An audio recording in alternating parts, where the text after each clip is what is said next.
इधर जो कूड़ा घर है उसको लेकर के अभी तक कोई कार्रवाई जो कि पब्लिक प्लेस में है, इससे क्या क्या परेशानियां होती है आम जनता को? आप देख सकते हैं लोकल आबादी मेरे साथ लोग खड़े हुए हैं, कितना परेशान है। यहाँ पे रोड बनने के लिए हम पिछले कई साल से यहाँ के पॉलिटिकल सरबराहों से कह रहे हैं, बार बार रिक्वेस्ट कर रहे हैं कि भाई इस रोड को बना दीजिए। रोजाना कोई ना कोई एक रिक्शा पलटता है, औरत गिरती है, कभी बच्चे गिरते हैं। शियाओं की मस्जिद है यहाँ पर, उनका जुलूस चल रहा है आजकल जब मुहर्रम के उससे, तो उसमें दिक्कत आ रही है। लोग आ रहे हैं जा रहे हैं, कूड़ा घर है, कूड़े घर की रोड के ऊपर पड़ा हुआ है, बदहाली है, सिल्ट, बारिश होती है पानी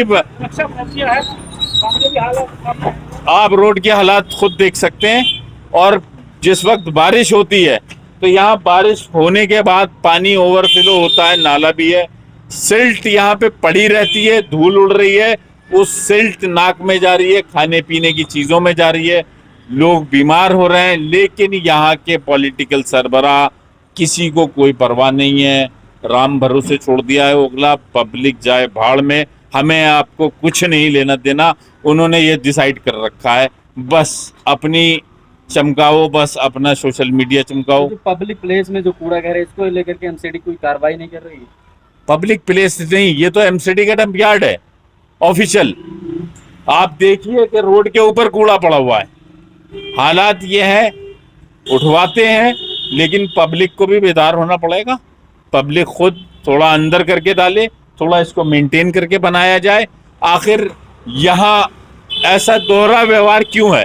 एमसीडी का ठीक, एनएफसी के अंदर भी एक डंप यार्ड है बना हुआ ऐसे ही, एक यहाँ पे है। इसकी बुरी हालत इतनी, और वहां डंप यार्ड जाके देखिए, आदमी आराम से चारपाई डाल के सो ले, यहाँ खड़ा होना दूभर है, इतनी बुरी स्मेल आ रही है।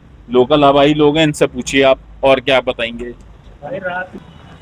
रात में यहाँ पर कभी भी आओ आप, दिन में रात में इतनी बदबू रहती है। मैं यहीं रहता हूँ इसी घर में, इतनी बदबू है कि ज़रा सी खिड़की दरवाज़ा कुछ भी खोल दो ना तो बस समझ लिए बुरा हाल है। अच्छा, कूड़ा सड़ने के बाद से बीमारी भी फैलती है? बिल्कुल बीमार फैलती है, कई लोग यहाँ पर बीमार भी हैं कूड़े की वजह से। बिल्कुल।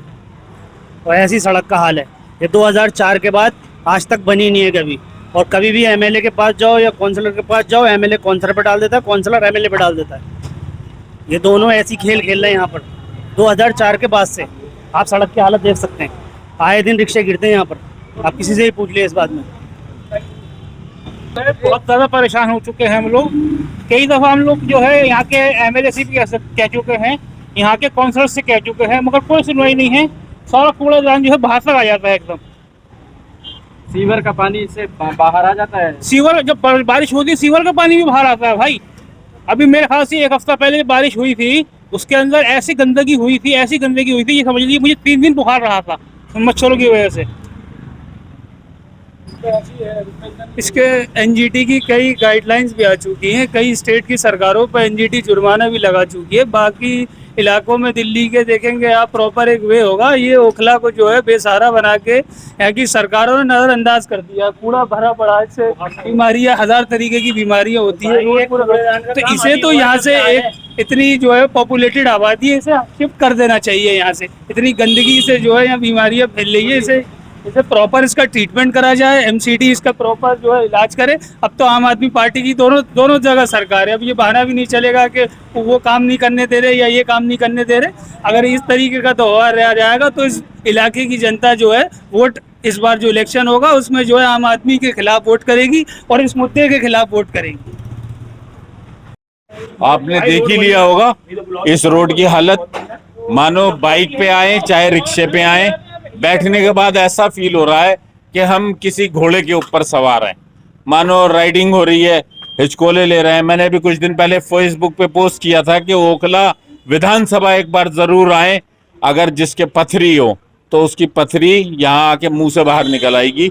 मैं बस इतने ही शॉर्टकट्स में कहना चाहता हूँ, इतना बुरा हाल है।